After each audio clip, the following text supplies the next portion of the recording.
All right, Jacob Mann, 25M5681. Now, Mr. Mann, I want to clarify here something. I've got a public defender over here, and Mr. Apiaji, who's not present in the courtroom, had told me that you wish to represent yourself today. I want to hear it from you. Yes, ma'am. I'm aware of the, I believe it's the Arguello advisement and all that. And yeah, I definitely feel more comfortable having my right to be heard reserved rather than let somebody speak for me on this matter. Okay, well, I want to make sure that you understand you're wearing stripes, so you are entitled to have that public defender. Yeah, no, I think I'd rather pass. No disrespect or nothing. I just feel like from our talk that like she's not really aware of like the whole statutes and things like that involved in what I'd like to say or represent or Well, I support. tell you what, she's in my courtroom every single day. I'm not saying, like I said, no disrespect, man. No, I know. I just, you know what I mean? When it comes down to some things like that I just freshly researched and what she was saying just ain't matching up. You know what? I'll take the chance. Okay, well, that's your right. Now, Mr. Mann, have you talked with Mr. Duncan? Because if you're going to represent yourself, Mr. Duncan is the prosecutor, and depending on the circumstances, might want to convey with you some type of an offer in the case. I would love to speak with him if he's willing. Mr. Duncan? A couple of issues, Judge. First of all, the people aren't VRA compliant today to extend an offer, but we're obviously working on that. The second thing is that Mr. Mann on 2 felony matters, in one of them he has advisory counsel appointed, and in another one he has ADC appointed, and I'm not sure of the scope of that representation. So I'm just a little reluctant to potentially tread on his rights by, if anything comes up with those cases. So. That's a maze to navigate, isn't it? So, Mr. Mann, let's pick apart what Mr. Duncan just said. All right. First of all, okay, I'm gonna go ahead and just advise you here. Did you receive a form? I want to make sure if you're representing yourself, that you have a form. Could Ms. Vigil, could we get a form for Mr. Mann? So this is your advisement of rights. Okay. And I want to make sure that you have one available. Yeah, we can do that. And that you have a chance to review that. Did you want me to actually like fill this out and sign it and all that? It's nothing that needs to be filled out and Okay. signed. I just want to give you a chance to review it, okay? Yeah. Yeah, I'm aware of all these actually. Well, take your time. I'm not rushing you. Right. Basically today, you know, I understand that the state's not ready. They have had no contact with their main witness. They really probably don't even honestly need to. Okay, well, with hold the on. evidence that they have. Make sure that you've read your form. That's the Yeah, first. no, I understand all my rights when it comes to like, yeah, I'm aware of these. I mean, as you guys see, I've had a little bit, not Okay, proud, this- lengthy history. Is my I'm job, aware. hold on, Mr. Mann, my job today Okay, is pretty basic. all right. And one of those things is to make sure you understand those rights. All right, we'll take So- it flow. Sorry. So my first question is going to be, did you review your rights? And I want you to be able to answer yes, so that my second question is meaningful, and that is, did you understand your rights? So just give it a second. Yeah, if you want me just to read these real quick and. Yes, Yeah, please. okay, I got you. So this is the arraignment? Is that where we're at on this? This is today? That's Arraignment, exactly right. Right? Mhm. Yeah, so this is the day speedy trial starts? No, Target's set? no, the speedy trial starts when a plea is taken. So after, So Yeah, okay, when you that's what I go thought. before the court, speedy trial begins to run when the plea is taken. yeah, I wish to reserve all rights and continue pro se if we can go ahead and run that. Hey everyone, welcome back to the channel. In today's video, we're diving into one of the most wildly overconfident and painfully misguided individuals I've covered so far. A guy who genuinely believes that a court-issued protection order is optional, as if it's just a polite recommendation instead of a binding legal command. Even more unbelievable, he insists that he is the one who needs protection from the very domestic violence victim the court is trying to safeguard. We've got 2 separate hearings to break down in this video, and with his trial fast approaching, things are only going to get more chaotic from here. So buckle up, because this one is going to be something else. Okay, so my first question is, did you review all your rights on the Yeah, form? yeah, I'm very well, yeah, I know these rights. Any I've seen them many questions? times. Any questions regarding your rights? Not at this moment. Okay. So here you are facing several charges. The most serious charge is a Class 1 misdemeanor. The maximum penalties on a Class 1 misdemeanor are up to 1 year in jail, a fine of $1,000 or both, or a lesser combination. You are not facing any mandatory sentences, however. Okay? Yep. You understand your rights or Absolutely. understand the penalties that you're facing? I understand the penalties, ma'am. Okay. I mean, Your Honor, sorry. Anything you say is fine. All right. Okay.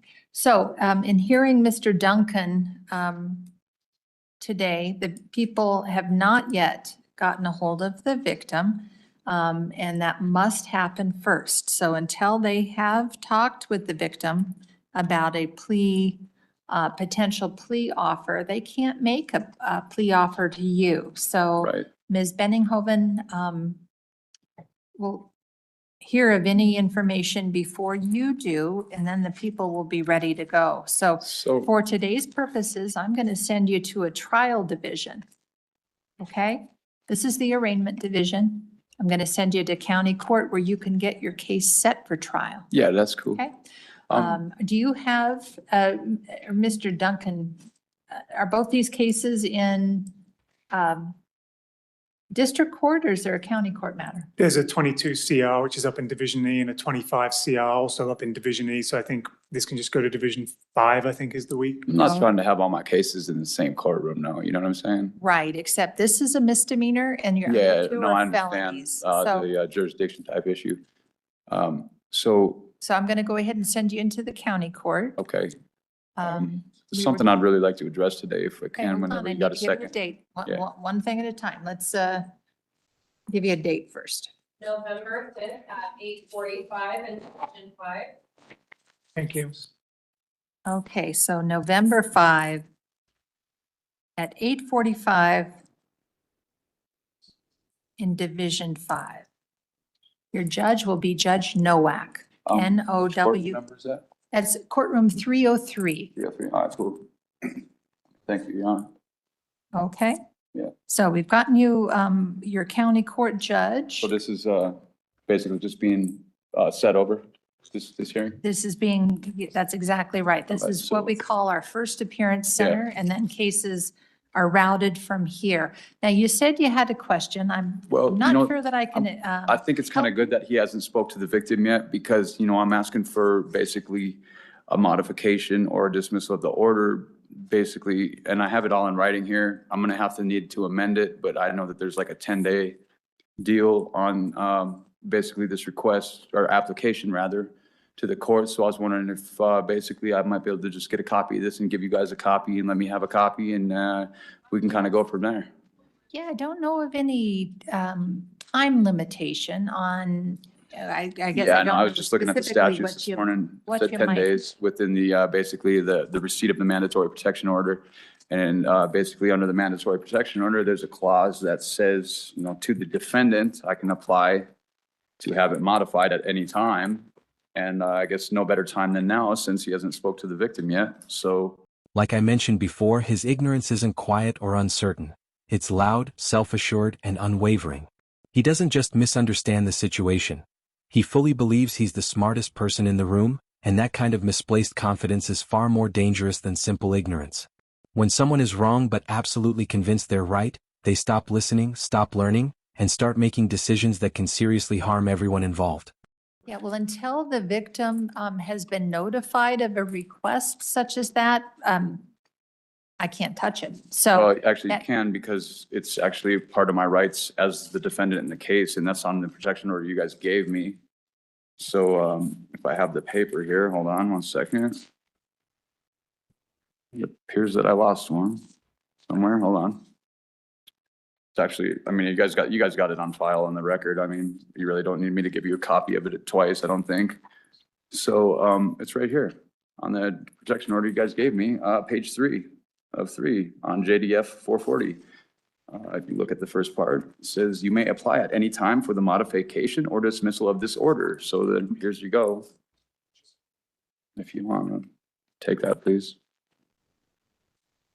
Mr. Duncan, if you could gather whatever the defendant is I mean, I don't know. It Having says it right it- here in the order that you guys Oh, gave me, so I'm All right, not Mr. trying to be McKee, rude. I've heard you, Mr. Mann. Let's go ahead and let Mr. Duncan take a look, and then I'll take a look, okay? I mean, if you guys want to copy the order, I can give you it too. No, you don't need that? Okay. Sorry. If I could just have a copy, y'all can take that with you. Just call this one done. Go ahead and take this. Thank you for the rights. I will probably make an amendment to that at some point, due to the, basically, lack of law library.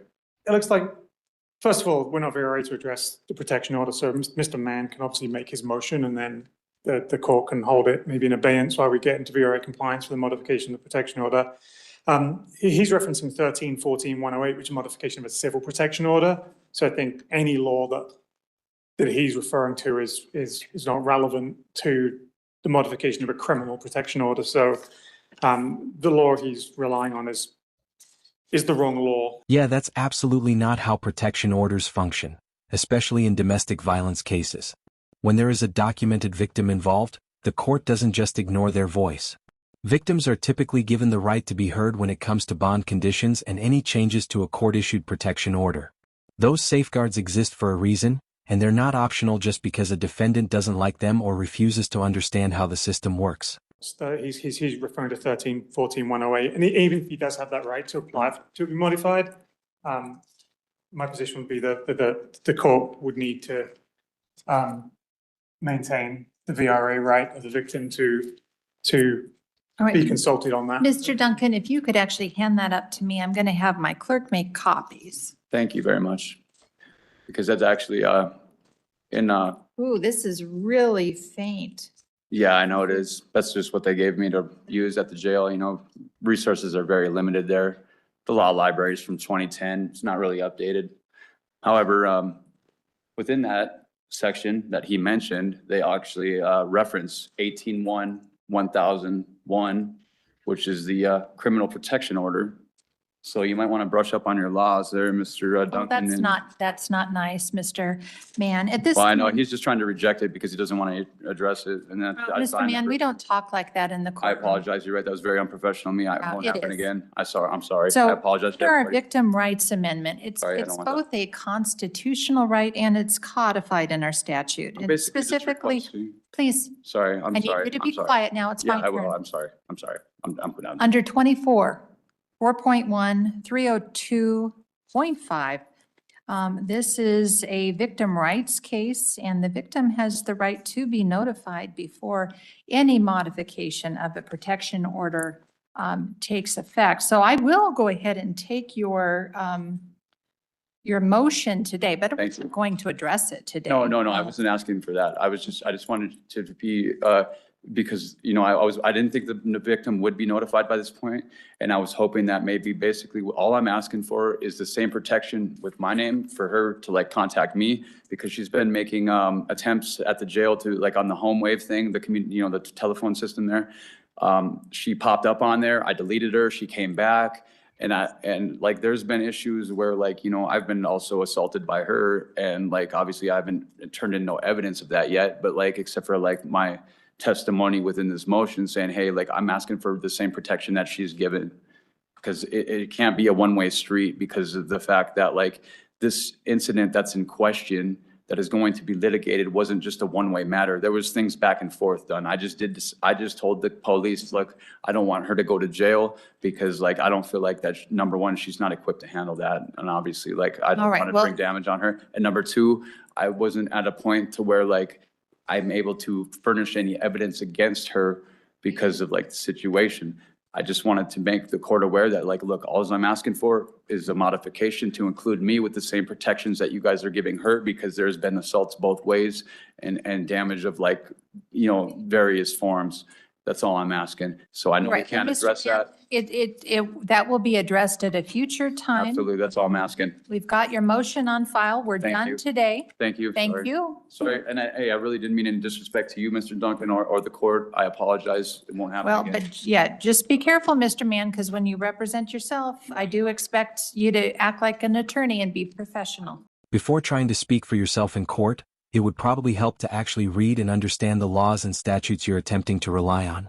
Even better, you might want to step aside and let a qualified attorney handle it for you, because continuing down this path of self-representation is only setting you up to dig the hole deeper and land yourself in even more trouble. All right, now we're ready. Thank you, Your Honor. Can I please call, and this is kind of a strange situation, Mr. Jacob Mann. I only represent him on one case. That's 25 CR 2733. Okay. So advisory council is present. This is going to be an FTA, so I think the court maybe will want to call the other case at the same time. Mr. Mann. Okay. Do you want to pass it then and talk to him before we call it? No, Your Honor, I still need to go to Denver, so I'm gonna ask for the court to set a new court date for Mr. Mann, and we'll still call it. Okay. All right, so 22 CR 2848 and 25 CR 2733, Jacob Mann, entries of appearance. Well, just to be clear, Mr. Mann is here pro se, representing himself on 22 CR 2848, and then entries of appearance on the other cases. And I'm sorry, Mr. Duncan's here on that case also for the people. And Nikki Nelson appearing as friend of the court on 25 CR 2733. Mr. Mann did bond out on that case early in October, was informed he needed to apply for the public defender's office, has not done so yet. So I'm going to ask for another court date for him. But if that application isn't turned in, I won't be appearing at it. So I just want that. He was advised by the court previously on 10/28. Mr. Mann, are you intending on applying for? Well, Your Honor, I mean, I don't really know what's going on here because they merged both these cases together on the same day. But they're not merged together. Let me They're not? explain to you what's going on. And Yeah. it seems like you keep on having difficulties understanding some pretty. So that wraps up his first hearing. Now we're heading into the second one, and unfortunately nothing has changed. He continues to struggle with behaving like a professional or even conducting himself with basic adult maturity.